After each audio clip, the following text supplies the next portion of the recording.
Day number 2 of the Democratic National Convention is off to a worse start than day number 1. And given how things went yesterday, that is saying a lot. Multiple breakout rooms and panels were disrupted by protesters who were somehow able to get inside the United Center. Leading the charge was Code Pink, who interrupted Tim Walz multiple times while he was speaking. Here's what it looked like.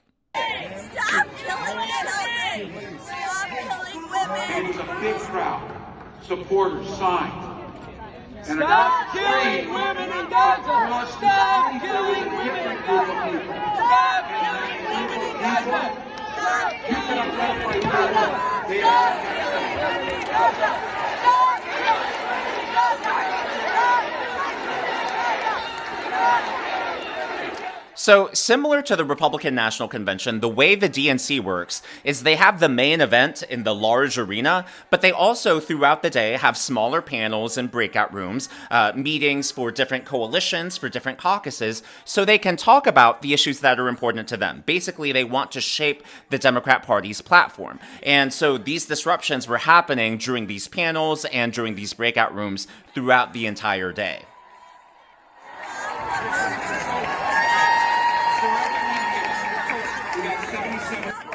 Do we not care about a genocide? Everybody's standing in there like nothing happened and talking about women's issues. What about the women in Gaza who can't give birth, who are having C-sections with no pain relief? Our babies are being murdered by bombs made in the United States of America. Ultimate irony there, talking about babies, when it's the Democrat Party who is all about abortions on demand and killing babies basically up to the moment of birth, and in some cases, like in Virginia, with the former governor, even talking about abortions after birth. But that's not all. Of course, over there in the Middle East, in a lot of these places, women don't have rights like they have over here. So instead of protesting the war, which again, is not a genocide. These people need to learn the definition of the word genocide. Israel is simply defending itself. Israel is fighting back against one of the most horrific terrorist attacks in history. That's all they're doing. But instead of protesting Israel, these women in Code Pink, they need to be protesting against these regimes that oppress women, that oppress minorities, that oppress Christians, that oppress the LGBTQ plus community. It just makes absolutely no sense. Now, the way, again, this happened during a breakout room, during one of the smaller panels, and Tim Walz was speaking, the way the DNC chose to kick off their entire convention today in the huge arena will really have a lot of you upset. Take a look at how they opened this afternoon. Greetings of peace. We pray that Almighty God, Allah, will bless this historic convention. Tonight, we build upon our pledge, one nation under God, indivisible, from Adam, created without racial, ethnic, or national identity, but the first identity, human. Bless us to embrace our shared identity and diverse expressions of life that contribute to the beauty and strength of our nation of nations, made up of people coming together from every land. Oh, yeah, I'm surprised he didn't start talking about pronouns there. And also, this is coming from the party that is upset about the Ten Commandments being in schools. They're upset about any reference of God. They're upset about prayers at football games. They're upset about people praying outside abortion clinics. And yet, this is how they choose to open day 2 of their national convention. The party who is against Christianity and against public displays of religion chose to open it that way. I'm not going to get more forceful with my language, because YouTube likes to crack down on that sort of stuff, but I mean, come on. That's all I'm going to say. Now, it's interesting that people today were able to get into the DNC and protest events because yesterday they breached the gates, like I talked about in my earlier video. This is different footage, different angle of them actually tearing down the gates, getting past the perimeters. And again, there were 2 different fencing. There was one larger fence that went around for miles around the United Center, and then, as you can see there, there's actually a second layer of fencing. So security is very tight, and somehow multiple protesters were able to get inside the United Center this afternoon. Now, because the gates were broken, the authorities had to put up new fencing. They not only repaired the fences that were broken through, but they actually added a third layer in some sections to keep people out. Now, to me, this really showcases the hypocrisy of the Democrats, the hypocrisy of the DNC, because for years they've told us that walls don't work, and yet they keep putting up walls to protect themselves, and they keep bringing in police from neighboring states because, again, over 1,000 Chicago police have called sick this week. They are citing medical reasons, including one of the chief sergeants is claiming PTSD for a reason to not come in. So, complete hypocrisy from the Democrats, and I wish more people would see this.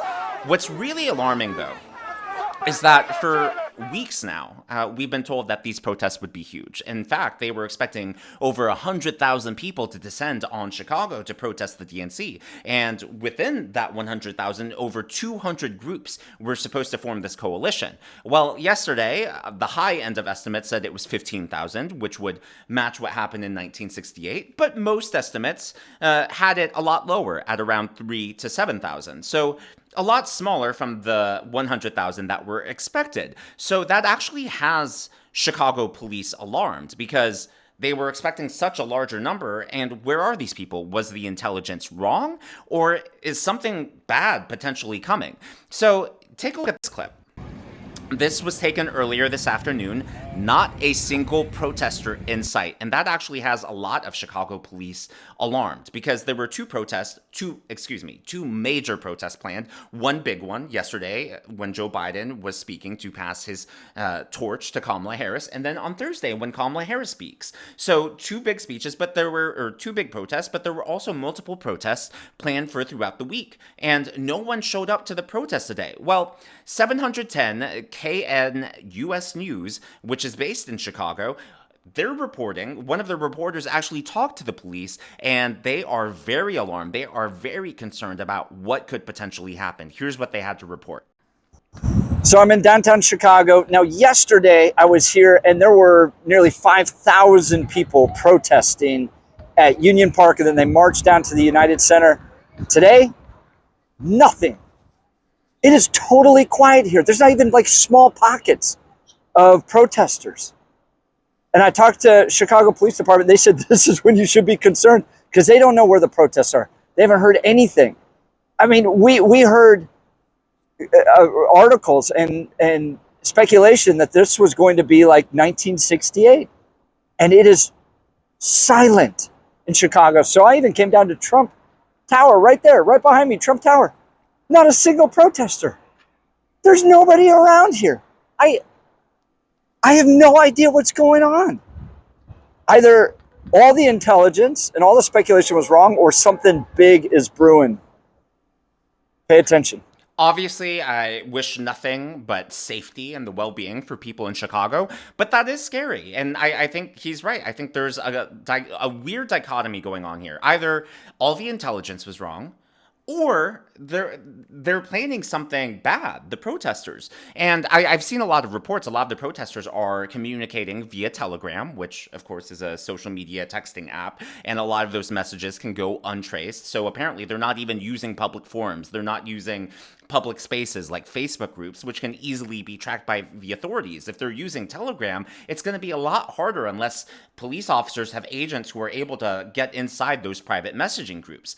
Now, one of the areas that the police are looking into tonight is the Israeli consulate in Chicago. There is a protest planned there tonight, and things could get very dicey. And one of the things that they have happening outside right now is what they call Hostage Square. So they basically they have these like milk cartons, right? Of the different hostages, U.S. citizens that have been kidnapped by Hamas. This is outside the Israeli consulate. And there is a protest planned there later tonight. I've already seen on Twitter, I've seen on X, multiple protesters. This protest isn't even scheduled to start 2 hours from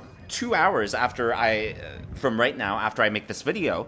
And they're already gathering. So maybe this is going to be hopefully nothing bad, but maybe this is going to be bigger than a lot of people were anticipating. But what's even worse is it's not just the fact that they're protesting outside the Israeli consulate. It's the fact that they there was a Jewish caucus at the DNC, and protesters were able to get inside the United Center and started chasing out Jewish Democrats. Take a look at this.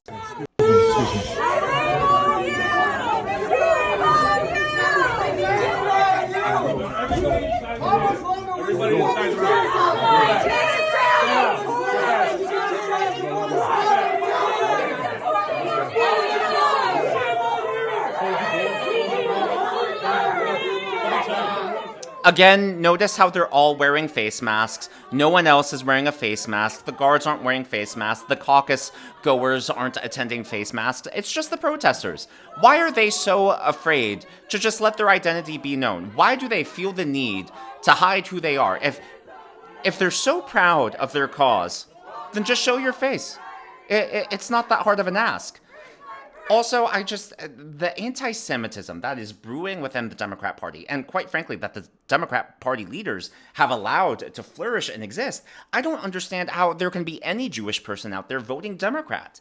The Democrat Party is definitely, they're not outright promoting this, but they're not condemning it either.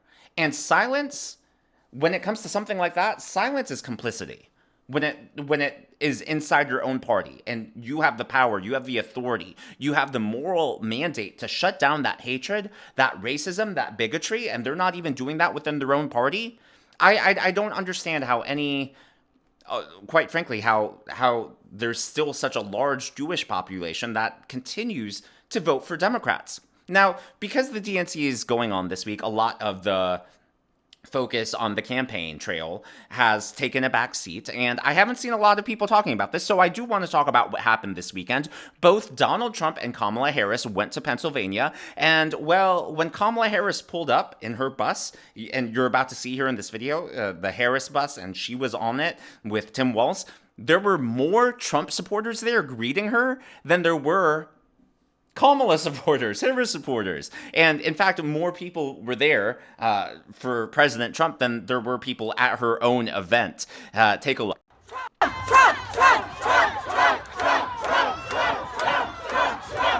You can see the Harris Walz bus there.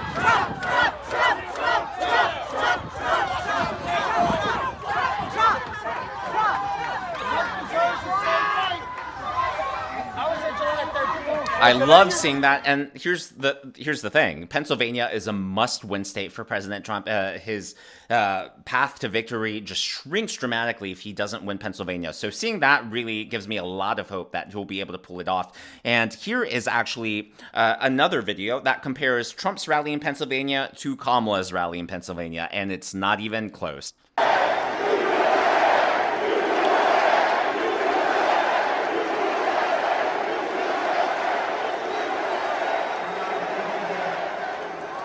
So that top video was the rally that Harris was going to, where, you know, her bus pulled up. And again, I think if you rewatch those videos, I think there were more Trump supporters outside her rally heckling her than there were attendees at her rally in Pennsylvania. Just saying.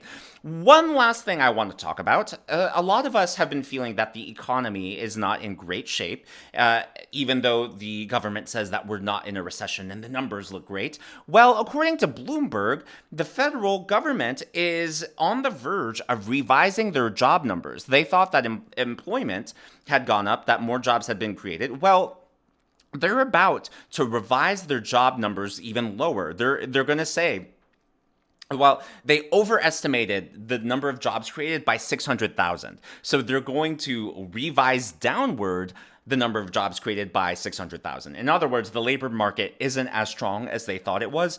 Bloomberg is estimating 600,000, but I've seen some sources estimating that it could be as high as 1 million. Either way, either they were cooking the books or they were just incompetent and over-reported. Something happened. How do you overestimate the number of jobs created, whether it's 600,000 or 1 million? And that in itself is a big discrepancy. But how...